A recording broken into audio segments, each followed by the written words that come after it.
Today we have Jenny presenting to us from Brand Catalyzer, and she is going to present to us on Douyin, which is China's TikTok. I understand they have about 400 million daily users, daily viewers on Douyin. So Well, very interesting platform. So yes. to deliver today's seminar, I'll hand over to Jenny. Thank you, Kate. Just share my screen. Okay. Hope everyone can see my screen. Yeah.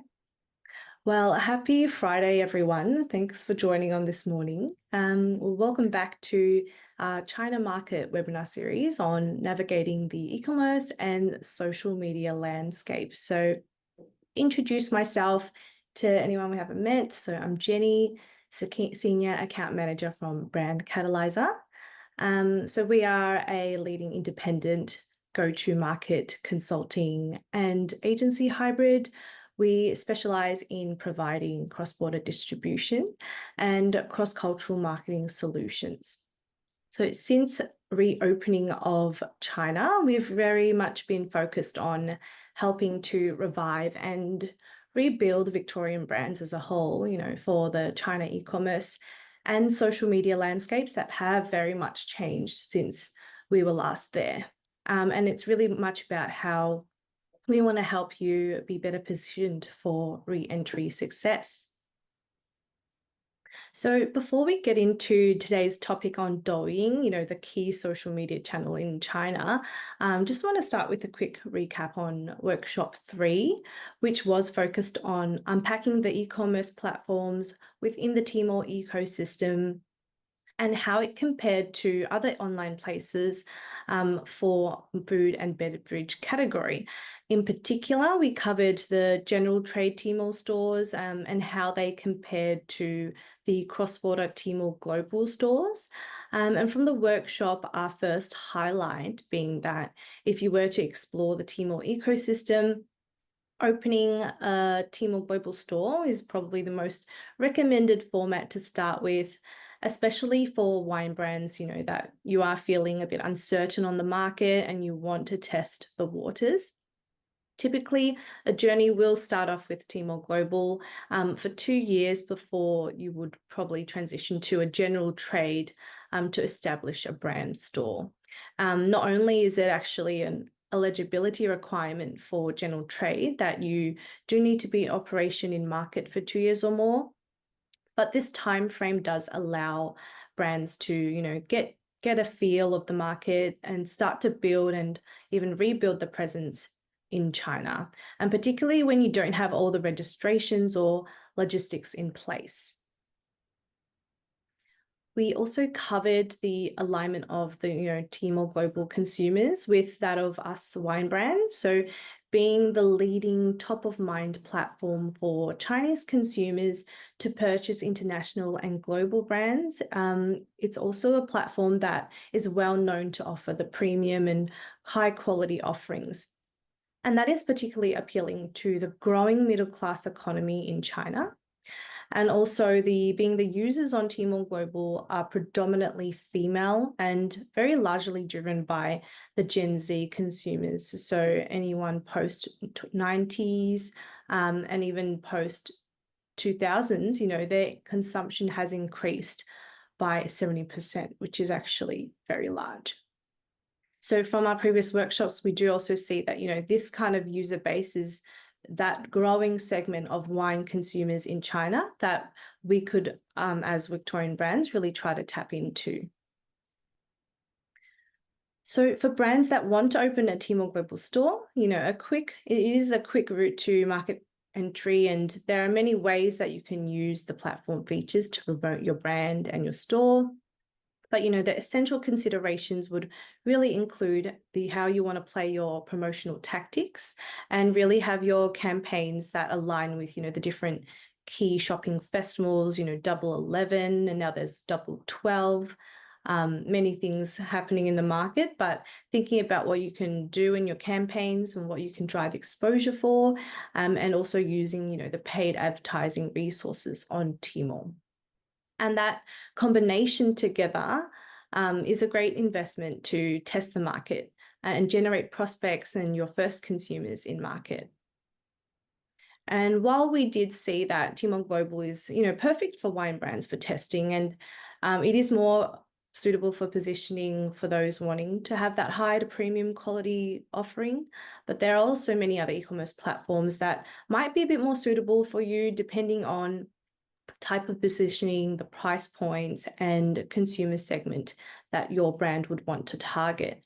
But so you'll find that brands do eventually, open stores across multiple platforms, and that is really for that maximized exposure and accessibility, which is something quite required for the Chinese consumer. So today, now we'll talk about our workshop topic, which is about, the infamous Douyin in China. It is the foundation of the viral TikTok today. So we will look at how you can navigate and maximize your impact on Douyin, and also showcase how your brands could potentially get on board with that strong live streaming capability on the platform. So to start off, I want to give an overview of the Douyin ecosystem in terms of how it brings together its users, content creators, and brands together. So Douyin, it is owned by ByteDance, tech company, but it first came about in 2016. So not too long, but not too far away, 9 years ago. But over this 9 years, it has now become the most popular short video app in China. And it is one of the most visited social media platforms in the country. While it does have like a web browser version, it's mainly accessed through the mobile app. It is the top most downloaded app in China, monthly as well. Currently, the latest of October, it's still top ranking. It's a platform that also combines, entertainment, content creation, as well as e-commerce into one platform. So it makes it one of the top social commerce formats that has kind of arisen over the years. As mentioned, it ranks #1 in app downloads, but also in the monthly app revenue generation, which really shows that Douyin has become widely embraced platform for, the purchases that Chinese consumers do trust and are also highly involved with. And so Kate mentioned, the daily active users, they've actually now reached up to 755 million. So that accounts for actually around 75% of, the Chinese netizen population. Very, very high penetration rate. And that's only expected to grow even further as more consumers are becoming more digitalized, but they're also becoming more, aware of how to use these platforms and make it a part of their daily lives. But it's really due to the short video format and entertainment and content creation styles, and that makes it very much oriented towards the younger generation.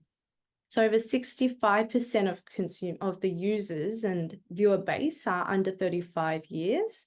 But it's, I guess, tend because they have that greater need for a leisure time, for stress relief and all that on the platform. But we are also seeing that there is a growing segment of older consumers, older users who are turning to Douyin to kill time. And in that, we are also seeing a growing amount of, senior influencers and content creators on the platform that are tapping into that side of things as well. And while the gender split is quite balanced, so it's roughly the same, Douyin does boast very much in its widespread appeal, as we know from its daily active user amount, but the mass reach across to its users from mainly tier 1 and 2, but in the more recent years has also spread across to tier 3 and 4 cities. So how the platform has evolved over the years has made users very much favor the platform for its entertainment, the diverse amount of content that's on there, and the convenience. And popular industries on this platform tend to generate a lot of interest and engagement, really revolve around, the food and beverage category, clothing and accessories, and home and tech. So these categories are what they consider more of the essential goods, and they perceive with lower investment risks.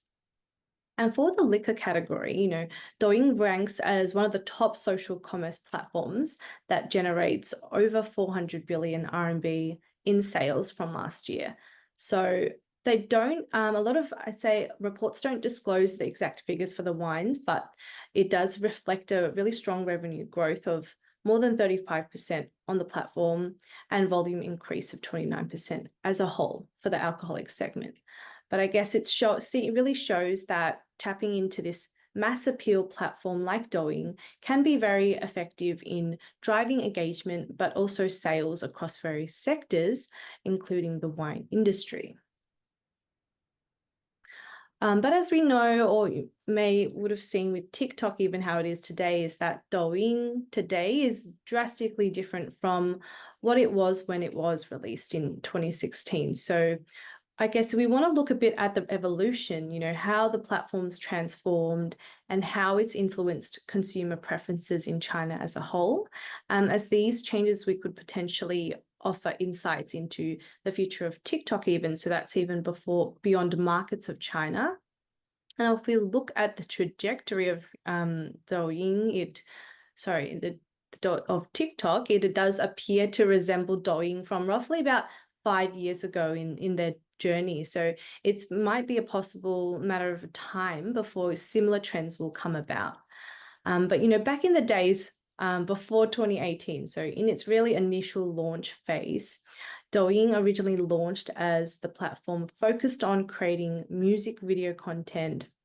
So content was very much about featuring trendy background music, fancy visual effects and video transitions, as well as dance videos that really suited that kind of younger generation. The focus of Douyin really revolved around that coolness factor and how to make the videos be more engaging, fun, and just scroll through content more easily. And that at that stage in time was a concept that was only seen very much in big brand commercials at the time, back in China.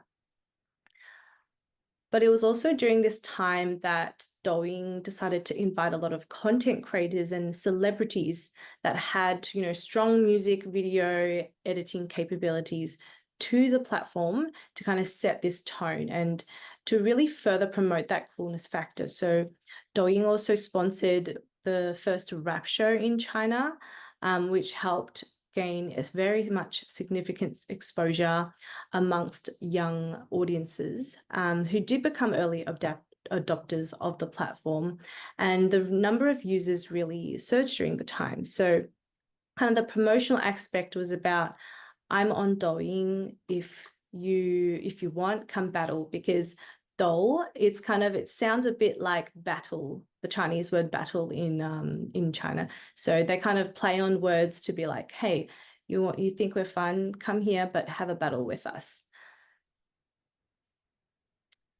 And then Douyin did then move on to its rapid growth stage in this phase. I guess a significant milestone for them was when they were able to start embedding product links into video content.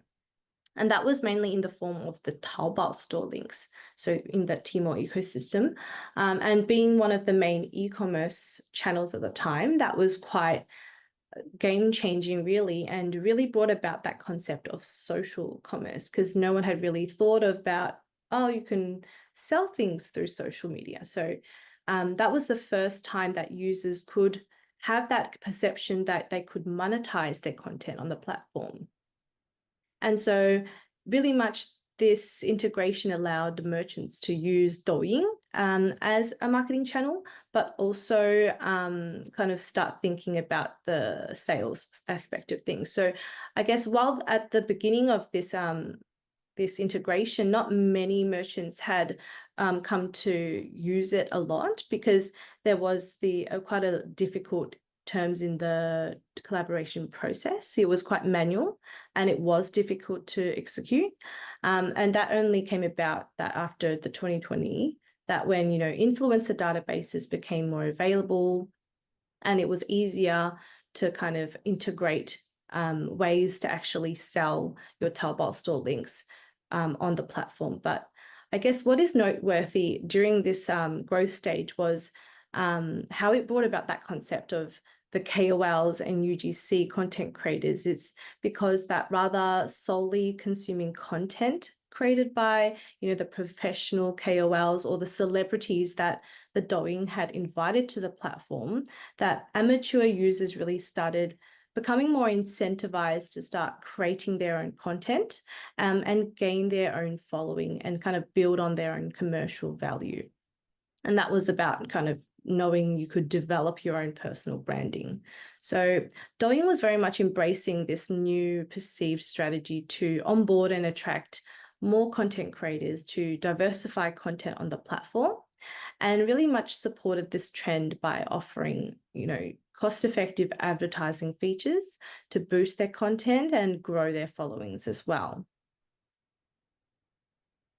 And ways that brands would partner with these KOLs and content creators at this stage was for brand promotions. So they mainly did so through offline event showcasing, inviting them to their events and filming the experience, as well as product seeding. So they would promote about the product within the influencer video content. And as mentioned, while the product sales conversions weren't high, and at this stage, quite difficult to track as well, KOL and this influencer partnerships was heavily embraced by brands for that product exposure. And being in that short video format did allow it to be really easily and quickly digested for this broader mass audience reach. And this collaboration process was then made more efficient as multi-channel networks, so these MCN agencies came about.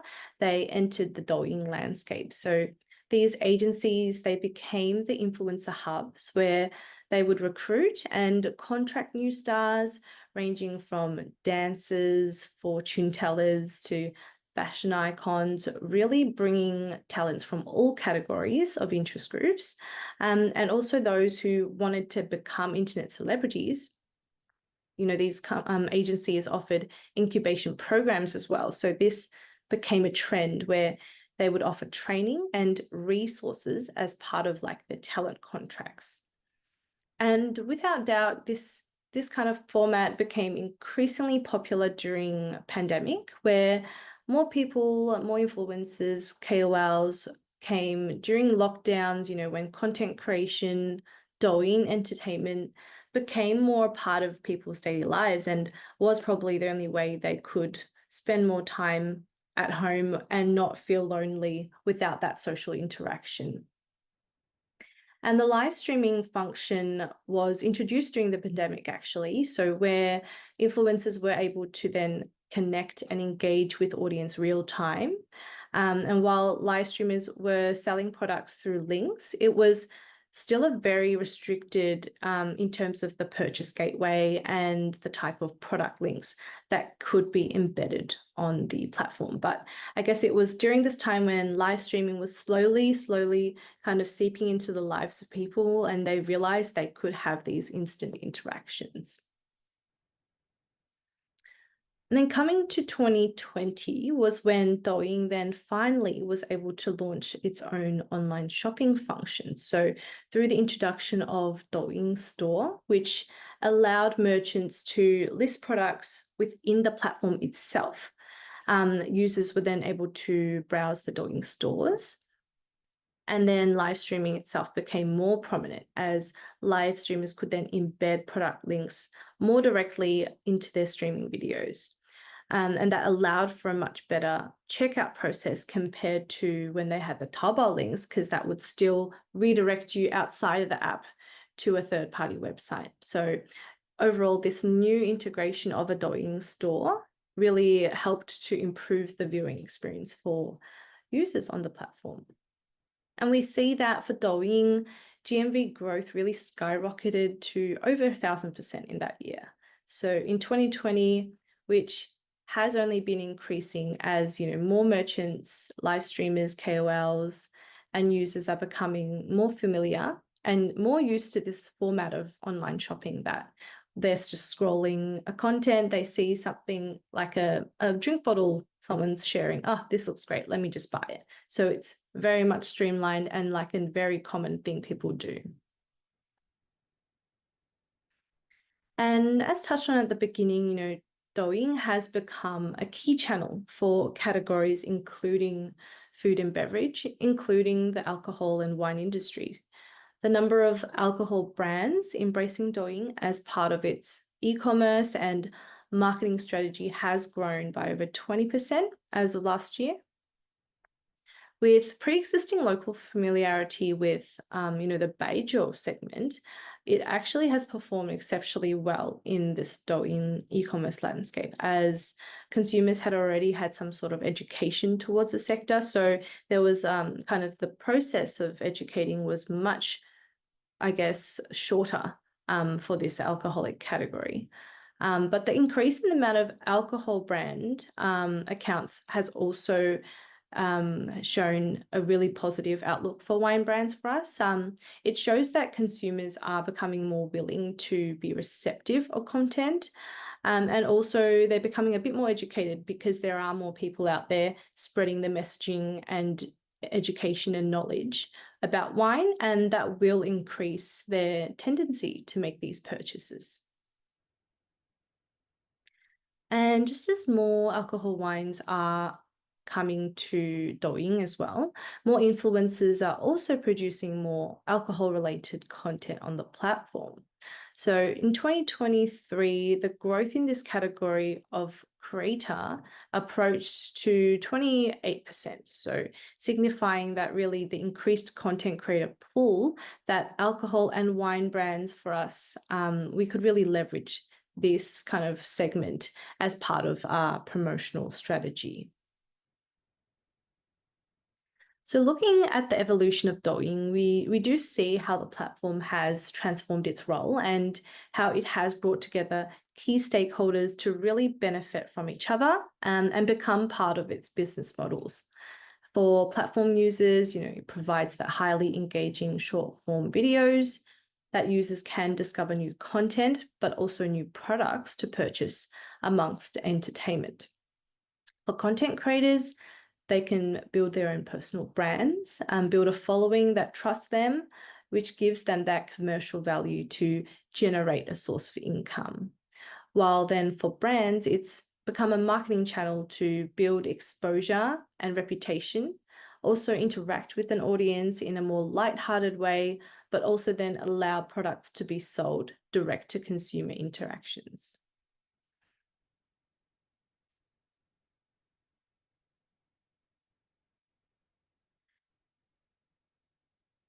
The success of Douyin and the growth of its functions has really led to the development of other apps within the ecosystem, and that do tap into the various user needs as well, particularly CapCut.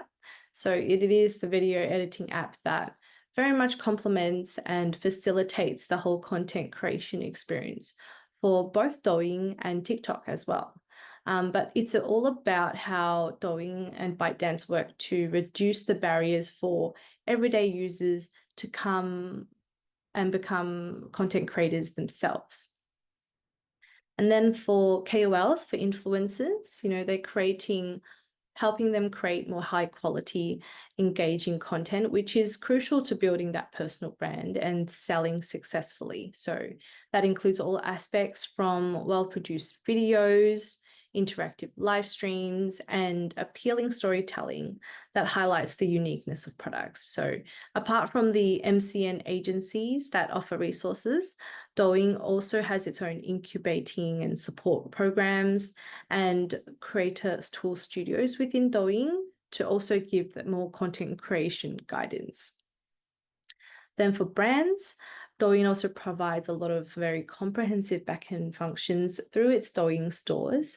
It has very strong advertising suite to drive and track brand performance, as well as sales performance.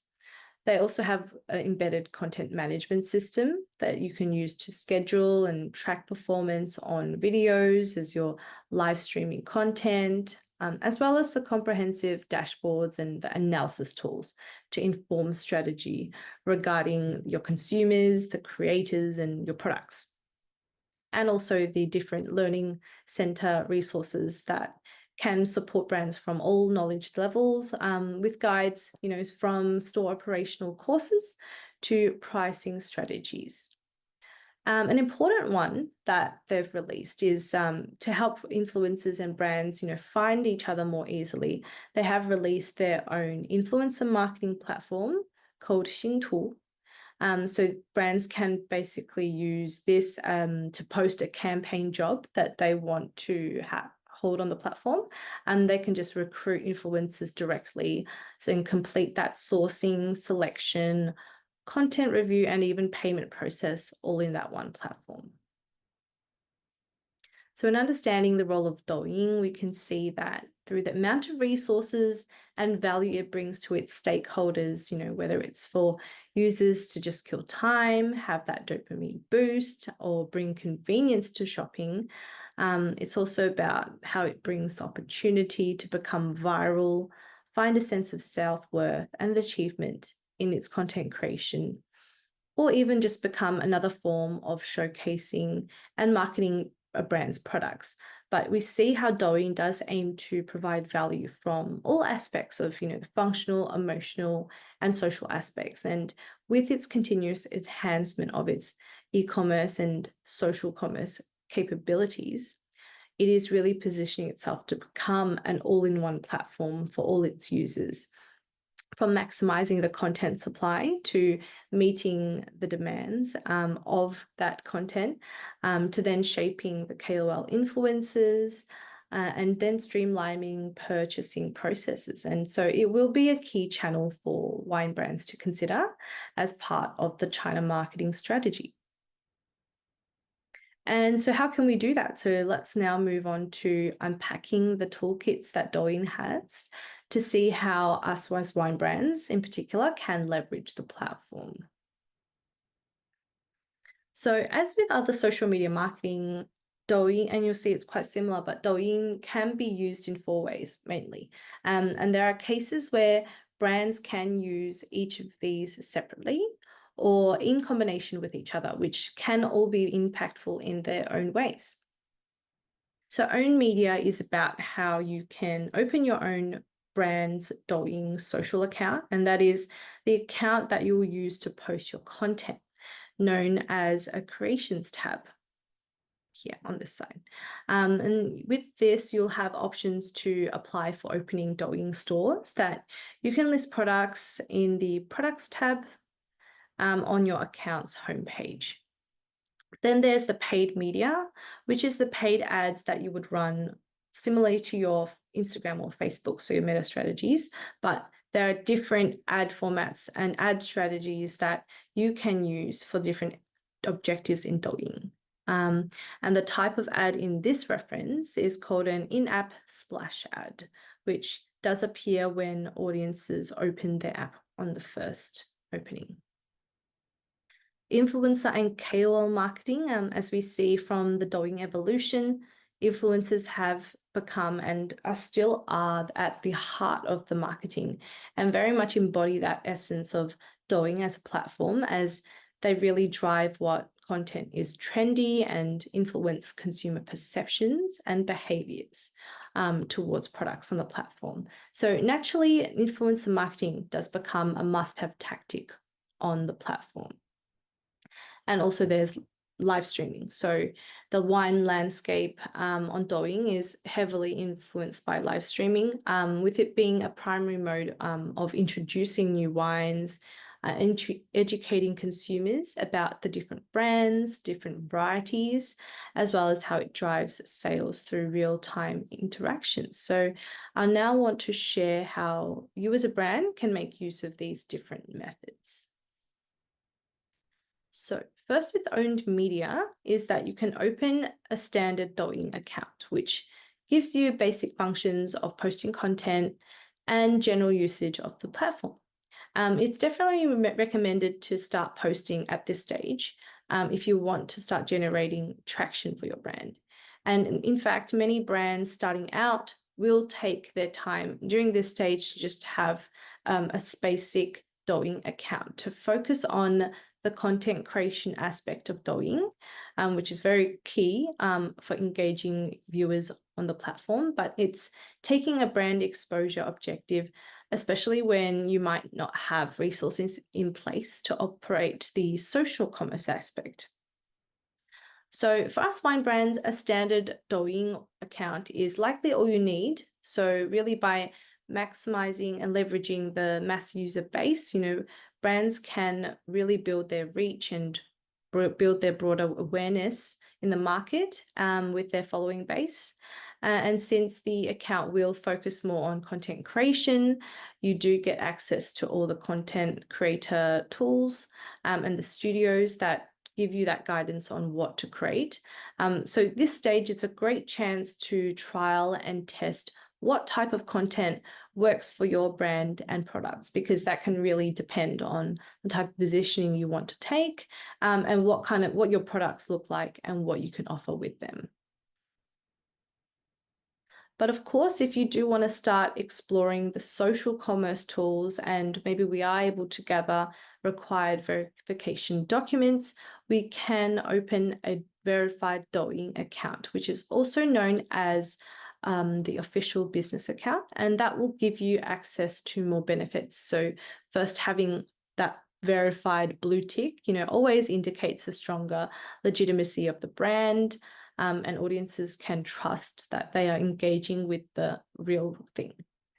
You can also access more in-depth analysis of your account. So Douyin provides greater insights on how you can improve your account by understanding your audience, track the content performance, as well as the product sales performance side of things.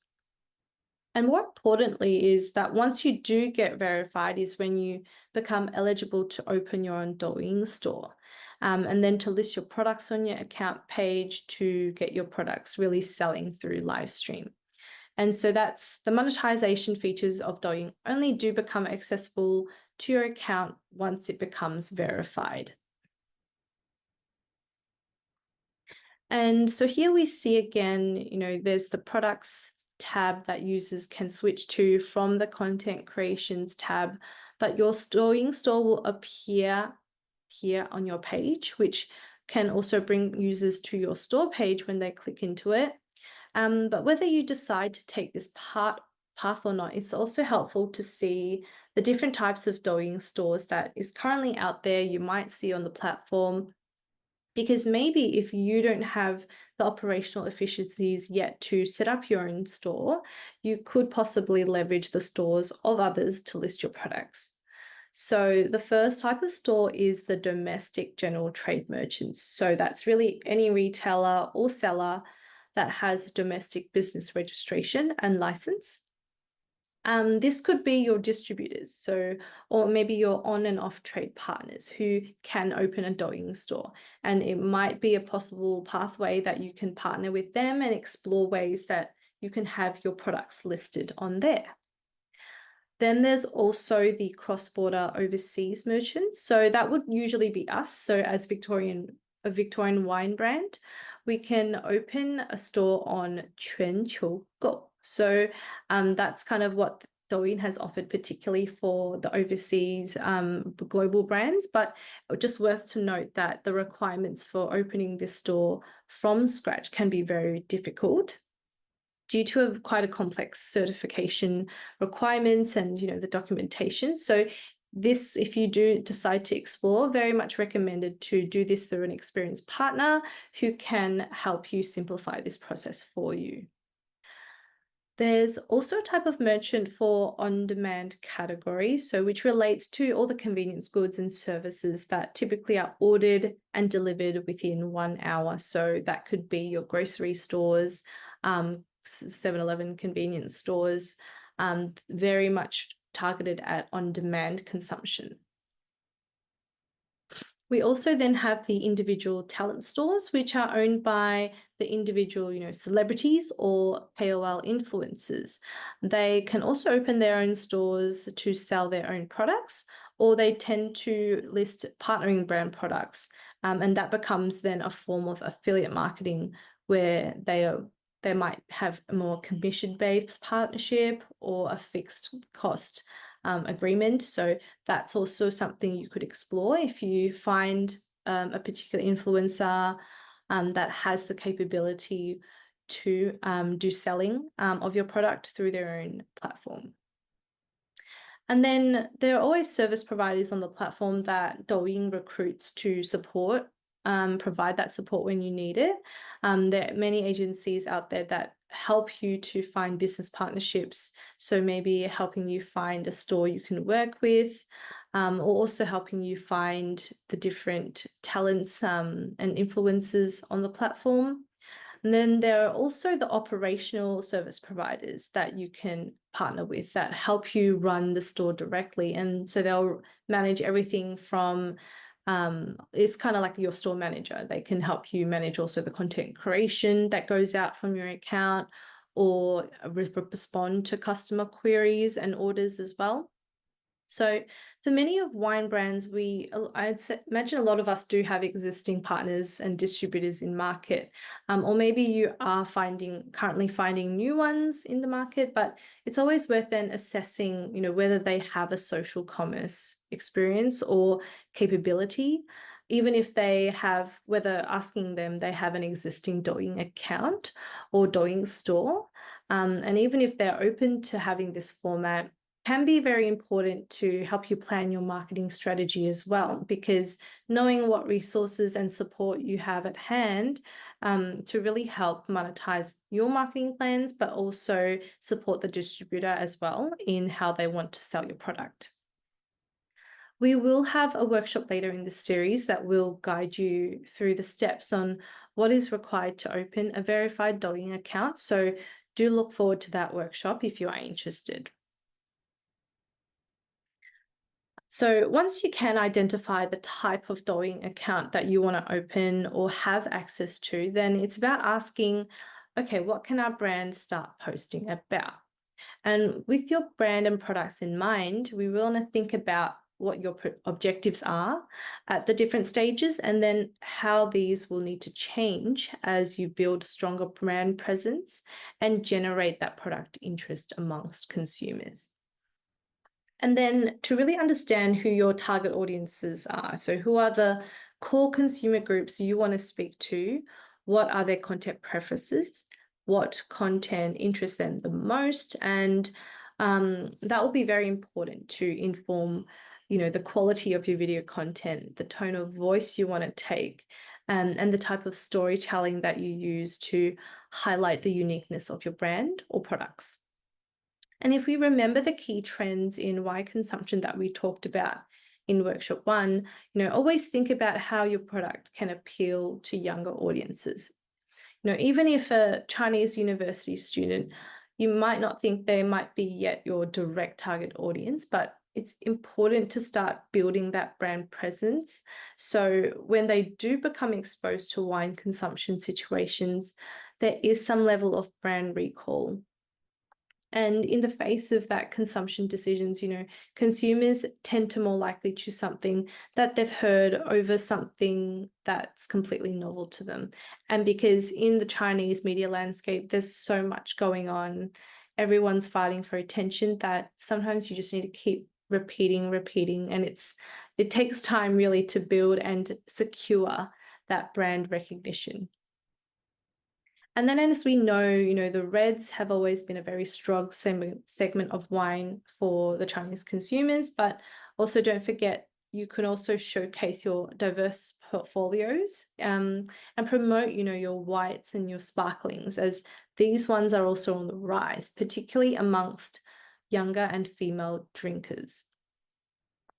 The preference for sweeter wines is also to remind us to remember to elaborate and really find ways that we can describe the taste and the flavors of our wines that is much more appealing to the consumer. So how can brands suggest ways for consumers to better enjoy and indulge their drinking experience?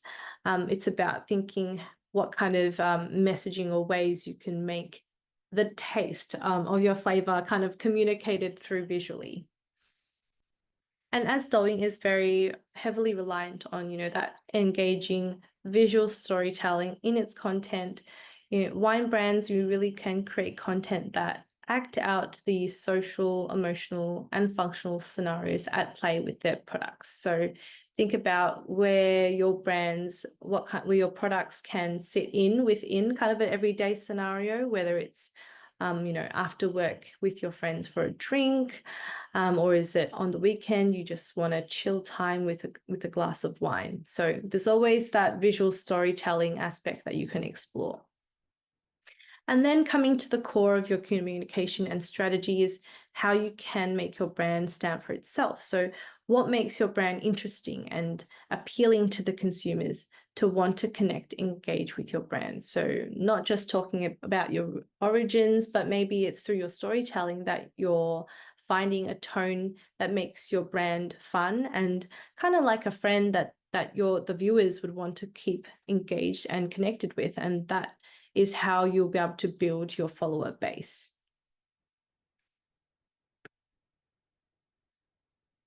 And as we saw the amount of alcohol category influencers and brands on Douyin increase over the years, there's definitely been a lot more content across the platform that taps into helping consumers become more familiarized with wines in general. So different to where Beijing was in the market, Chinese consumers overall do still require more knowledge and awareness of the wine.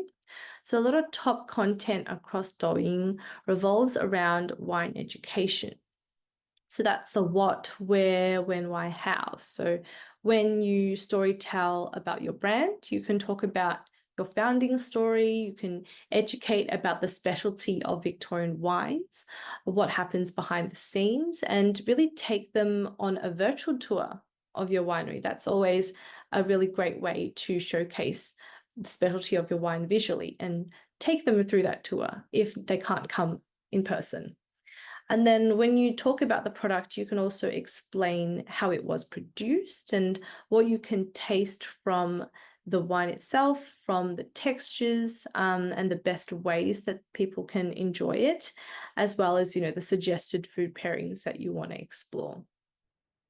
Then there's always ways you can answer questions regarding storage, decantation, gifting, and all the after sales questions that people can always create content for. And some things, it's always great to deliver that content first to users before they feel like they're asking a silly question. But I guess it's about trying to make it the norm that all these simple questions are valid and we're here to just answer them for you. And again, you don't have to create, highly refined content filmed in the studio to be able to get noticed. User-generated content can very much be effective to communicate and visualize your brand and product in ways that's more authentic and engaging to the consumer.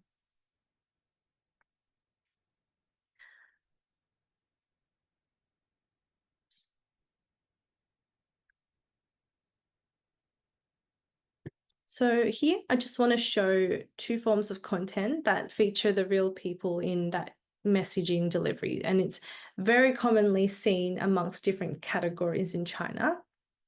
The first being the product demonstration. So real people just standing in front of a camera, talking about the product, showcasing the product, kind of drinking and showing you that whole consumption experience. That's probably a very standard way that people will use to kind of deliver that messaging, anything related to your product. And then the second is in the form of a role play mini drama format that brings the product demonstration a bit more into everyday scenarios. They kind of enact an everyday scenario. I am at home. This one is kind of like they say, she's like a CEO, and then her assistant comes and asks, "Oh, do you need help with your wine?" And then the CEO gives her a talk about wine. So this is just like ways that, people are creating content to make things a bit more interesting and fun and a bit unexpected to be learning about something, but it's about trying to make the learning experience a bit more engaging and a bit more everyday and receptible. Okay, so then once we have given, we know kind of the content we are starting to post on our account, we then also want to invest in how we can boost our content across to audience on the platform to maximize our exposure. And that's through paid advertising. And so especially in the current day and age, we know that relying solely on organic traffic does limit how far and fast that your brand and account can grow. And so there are many paid advertising tactics available on Douyin that do accompany and account for all sorts of budgets. So there's Douyin Plus. So that's the advertising function of Douyin that's most suitable for boosting content and growing the Douyin account followers. So it makes it a very accessible option for all users of different budgets as well. Then there's 巨量千川, so that's so a long name, but it's a more e-commerce oriented advertising tool that focuses more on generating sales with Douyin. So more features that support the Douyin store transactions and the live streaming selling. This kind of tool makes it a bit more suitable for Douyin store owners and live streamers to drive and track sales performance. So much of the time when you do see influencers having a live streaming session is that they will use this tool to push their live stream to a broader reach across the market to get more viewers to come and see your product. Then there's Ocean Engine. So that's the very comprehensive backend version of Douyin Plus. So it's equivalent to the Meta Business ads manager that we have for Facebook and Instagram. But it does allow for advertising across the broader ByteDance ecosystem. So this one you can use with or without a Douyin account. So you can still promote your brand and drive traffic from Douyin users through having this Ocean Engine account. And then no matter the type of tool you want to use, sorry, Douyin ads do typically come in these three formats. So the first one I talked about was the splash ads. So that's one of the most empowering, but also can be a bit more expensive in terms of the format. It is these splash ads that appear whenever a user opens the Douyin app for the first time before they close it in the back end. But you can be a static video or GIF that lasts 3 to 5 seconds before users are directed to the homepage. So you can also embed links that are clickable, or also keep them just purely awareness driven. So just to quickly show a demo.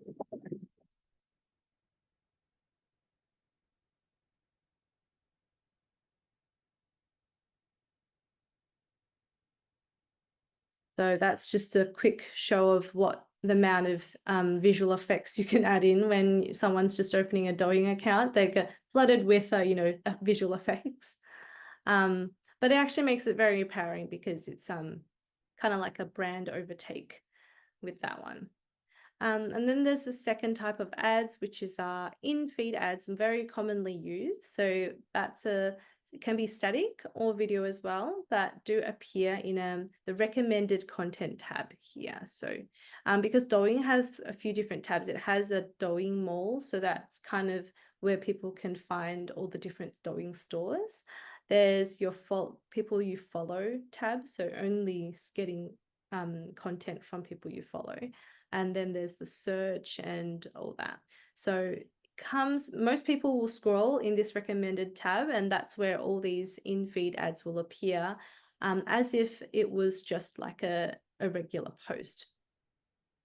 And just to show you an example of a in-feed carousel. So this is just the static, but you will show up with this is meaning sponsored post through there. But here, as you see, this brand just embedded their own Taobao link, so that would just redirect them outside of the Douyin app. Yeah. And then the last type, most common one is the search ads. So these ones are the very keyword driven ones where you can set up your ads to appear for relevant or related keywords when users search in the Douyin search bar. And that's been the key difference compared to the first two, is where these ones are based more on the audience profile targeting. So you can set up the filters on demographics, their interests, but search ads just add that extra layer of filtering out and reaching consumers with specific behavioral intentions. So that might be category specific, like maybe when people searching wine brands in the search bar or searching for your competitor brand name. There's just examples that can be used. But an example of what maybe search ads could look like when you search Oppo. So you can pop up as a pop-up screen, or they can also come in as kind of like a native in-feed kind of pop-up as well. So there are many other ad placements that can be used in Douyin, but these are the three most common and generally most effective placements on Douyin. So for wine brands, we're thinking, how can we conduct our media planning based on the content resources that we currently have, the investment budget we're working with, and then target audience profiling, which can be activated with or without a Douyin account. So that you can think about when you're also finding maybe your partners as well, is whether they have the capability to access these tools, and you can also leverage their resources as well.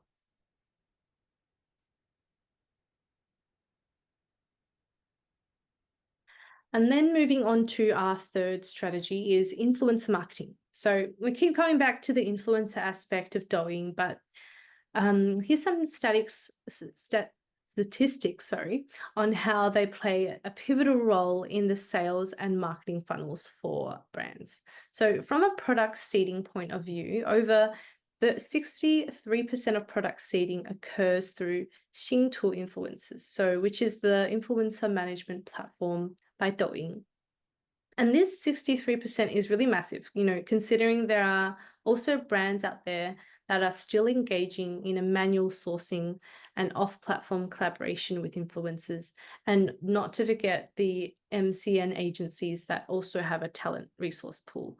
And then the conversion rate from these influencer seeding efforts, we do see averages to around 27%. So compared to other social media platforms like Instagram and YouTube, conversion rate generally sits around 3%, and that's already considered quite high. So while that's very much dependent on the platform capabilities, Instagram versus Douyin, very different, but it shows how advanced that the Douyin now is in the social commerce space. So where users are becoming so comfortable to make the transactions while scrolling through content. From a generating interest and intent point of view, influencer marketing has also found to increase product search rates by 16%, especially after they watch influencer seeding videos. And also Xingtu tracks that 44% of these users will tend to perform some sort of search after watching influencer videos. So not just specific to your product, but maybe something within the content that has triggered some sort of behavior that they want to know more about. And that does kind of really prove that influencer content offers so many opportunities to embed different touch points that might spark interest in the audience, and do have a 44% likelihood to trigger some form of search behavior. Then from a GMV perspective, this segment of audience increases GMV on average by 4 times compared to promotions that don't use influencer seeding. And it also has an average of 36% of GMV proportion that comes from influencer seeding. And that's also provided metrics by Xingtu. So very big part of how businesses are able to kind of be part of the marketing funnel, kind of generate real interest in a product or maybe a category, and even convert to sales as well.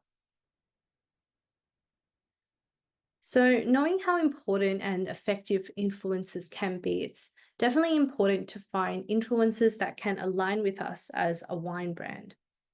And that will help us to speak to an audience pool that is more likely to be interested in our brand and want to buy our product.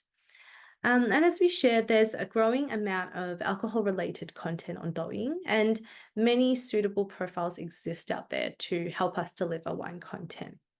So take wine tasters, for example. They represent the group of wine enthusiasts, qualified experts that give advice, reviews, as well as recommendations. So this category of influencer has been kind of growing over the years as people learning, there are different certifications they can get out there. That is also a globally recognized kind of qualification. But these influencers are known because they're greatly trusted by their audiences who have that similar interest. And that also sparks interest across other categories, not just wine, but they tend to also really enjoy sharing about food and as gaming as well. And so the sense of community and social connection with this group of consumer is much stronger because it's really built on a genuine kind of common interest and common passion. And then there's a group of winemakers. So, they typically take a strong educational route to content creation. In a way, they actually act as a new kind of concept called key opinion sales. So they're kind of sales for brands and wineries that represent. And audience will typically look to this category for when they're looking for that in-depth education and they want to have a refined knowledge on winemaking. And then there's the lifestyle bloggers. So while it is important to build reputation in a more professional sense, and with particularly among more mature wine drinkers, we can't forget that the mass audience, the everyday consumer, is most likely someone who drinks wine casually and has less experience with the category. So lifestyle category of influencers becomes very crucial to help make brands and wine consumption itself as a whole more accessible to the general audience. And the wine content in this category of influencers will deliver more on a scenario setting, kind of enacting how people can drink and purchase wine more casually in a way that's more appealing, relatable, and authentic, as opposed to their everyday life. So, for example, this is just showing how they drink in a kitchen and kind of pairing with the kind of everyday meals they make after work. And then there's chefs that are also a very noteworthy category. So a trend that carried across since the pandemic, when people were at home watching what people were cooking and what they were eating was a way to connect because eating and just scrolling through social media was kind of all you could do. So in seeing how wine can be used in cooking and also paired with the different meals from a more kind of professional chef recommended point of view, that becomes a great way that we can promote our wines in a slightly softer selling manner, as opposed to maybe the winemakers or wine tasters that might focus more on the product key message, like key information. But there are many ways that you can engage with these profiles to drive that brand and product interest. So first, there's always about creating UGC, and that's you can post where they create the content and they post directly to their own Douyin account. Then you can also have them create content for you to post on your Douyin account. So two ways you can really use it, even both if you want to combine them. But you could also then invite them to your offline activations, attend your master classes that you might have, and even invite them to an inbound familial trip to your winery. That's always an option. But it's about how they can film their experiences really engaging physically with a brand to then spread that awareness across to the broader community and kind of generate interest in that sense. Then you can also obviously have them as your live streaming host and become a seller potentially to list your products on their Douyin store, if they have the capability. So an example of how users could order products through influencer content is that we see that when users do come across influencer content, if they are interested in a product that the influencer is sharing about, or maybe they are prompted by an influencer in the video to visit their Douyin store, they can go into their page and then either access your product links through the products tab, or also the store button that's just above here, which they're able then to go through and find your products page for checkout or viewing of, just to learn more. And in talking about that, this brings us to the fourth strategy, which is a build on from the third, where a category of the influencers become live streaming hosts. So compared to traditional e-commerce, when talking about the people, goods, place, retail elements, live streaming e-commerce places very strong emphasis on the people element, which highlights the role that live streaming hosts can have during the sales process. So during a live stream, the interaction between the host and the audience, including how the host's introduction and description of products, and the support and endorsement between the host and the brand, can have a significant impact on the sales outcome.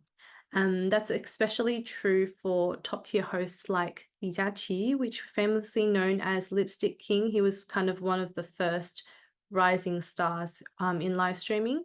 But within the wine category, we've also heard about success of NBA stars James Harden partnering with a top tier host, Crazy Little Brother Young, who sold 10,000 bottles within seconds of his live stream. So this example, though, was really due to Harden's star power and his fan base. But I think the point there was that his fan base very much overlapped with the viewer demographics of the live streamer host that he was partnering with, being that male basketball fan kind of viewer. So we really see that you do have to have that synergy between yourself and the host you're looking for, and because that only just increases the likelihood that they are more willing to already be ready to make the conversions and make the purchases. And while live streaming can have that strong commercial power, the large majority of brands out there, and as well as us, will find it a lot harder to partner successfully with superstar live streamers, like Li Jiaqi or our Crazy Little Brother here. But many bigger profiles like them, they are selective on the brands and the products that they agree to sell. So they often require brands to offer deep discounting that you probably have never offered before. They also ask for higher commission rates and request that you do have stronger logistical capabilities to fulfill the big orders. And so a big underlying factor of that is that live streaming shopping sessions, they're very more impulse driven. So I guess from these, they had very much been known for the very key phrase of, okay, get ready, set, and then 3, 2, 1, go. So it's very much impulse driven, kind of building that excitement to really don't miss out on this promotion because it's the best prices out there. But I guess this format is a bit different to what wine brands are generally suitable for. So for wine brands, I think it's more that we want to partner with maybe smaller or less impulsive driven live streamers. So there's a concept coming about called quiet selling, which we think is more suitable for wine brands if you're thinking about tapping into live streaming, but it's about having longer sessions for live streaming to drive a slower selling through a more refined storytelling oriented approach to that live streaming commerce. And this has come about more recently due to the global rise of quiet luxury and premiumization trends.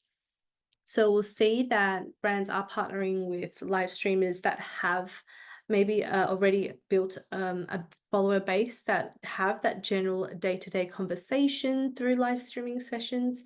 But because you are utilizing a more quiet selling approach, that when they are doing kind of that everyday conversation, they may slowly bring in your products and take a really kind of, I guess, logical and meaningful storytelling that can slowly convert all their followers to believe in the brand and want to buy from the brand.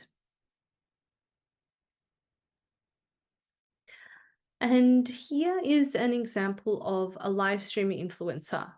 So Hua Jie, she is English meaning flower sis, but she hosts up to 18 hours a day. She has her own girls community that also really have a passion for wine. But basically, she is in her live streaming room the whole day, and she chats with her audience about things related to kind of the wine segment, but then also talks about the products she sells as they are kind of just kind of placed on the table in front of her. But this kind of concept of live streaming, there's many out there, and they've been growing and do this on very much a day-to-day basis. But of course, apart from live streaming to sell product, live streaming has also become that form of engagement with audience. So you don't necessarily have to be selling product. They don't have to be able to have a product link that's accessible, but it's a form of engagement with audience that brands and content creators will use as a channel to share content.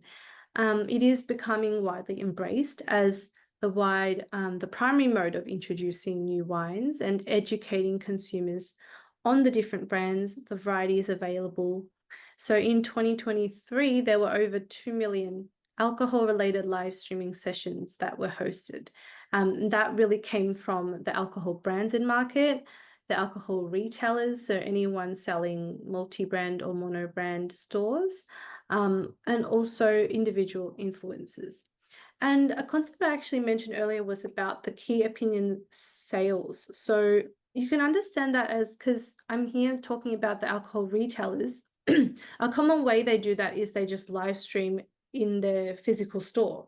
And so a way you kind of combine that with the concept of key opinion sales is a lot of brands are getting their sales representatives in store to set aside time during the day, maybe when it's quiet, to really just live stream and just speak to people, talk about all the products that are available, kind of be able to offer live product demonstrations when viewers are asking for it.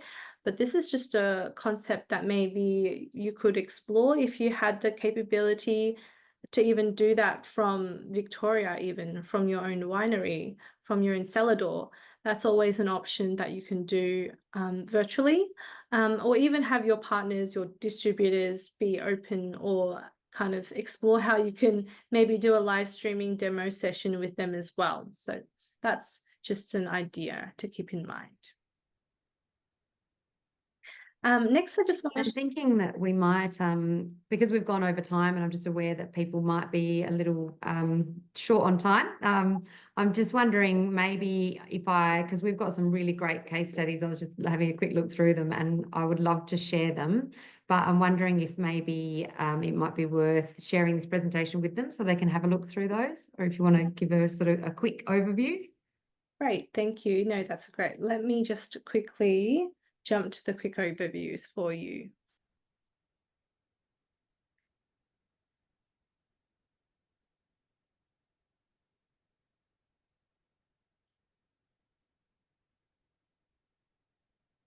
Apologies, many slides.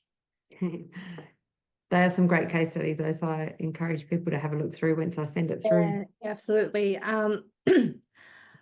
But here, I guess today, just wanted to give some takeaways for everyone for Douyin, first being that unparalleled level of exposure for everyone with that massive daily active user base. You want to make use of that to make it as an attractive channel for a widespread reach. And understand that the really big shift to live streaming culture has really heavily influenced that sales landscape for the consumer, particularly in the food and beverage and for wines as well. And we know that the influence of KOLs has become very pivotal in the content marketing as well as your sales of products within the Douyin platform. So really think about how you can leverage those in your marketing strategies, but also the type of content that you want to have to engage with people, being wine education that extends to cover your tastings, your pairings, take them on your virtual vineyard tours, to also turn casual viewers into potential prospects. And then lastly, the world of Douyin really is ever changing, and the platform is always, enhancing its e-commerce capabilities. So including the retailing of its platforms. So while it's important to stay up to date, we can also keep a lookout on how that could influence the future of TikTok, which is something we can discuss for another time. But that's mainly all from me today. And like Kate mentioned, it would be great to look at the two cases if you're really keen on exploring how live streaming could particularly work and make use of that. But next week, we'll be looking at Xiaohongshu, which is known as Red or Little Red Book, but that's another really important social media channel to have for wine brands. So do look forward to sharing that with everyone. So thank you for your time. Brilliant. Thank you very much, Jenny. I think that was fascinating and so much information. I think what stands out for me is just the opportunities for alcohol brands on Douyin, where you look at TikTok and there you just don't have the flexibility there. I think you can advertise now in the US to over 25, but you still can't drive content. So it looks like it's a lot more of a relaxed with alcohol. You can, yeah, some really great opportunities for brands to get the word out there. And obviously we had some key opinion leaders in Victoria last couple of months ago now, but we're looking to bring more. So if that's something you're interested in, then reach out to me and we can put you in touch with Jenny and the team and get some key influencers out. So thanks for that little comment, John, and thanks for joining. I will send the presentation round to those that are here, and we'll also pop these up on the YouTube channel. And if you've got any last questions, feel free.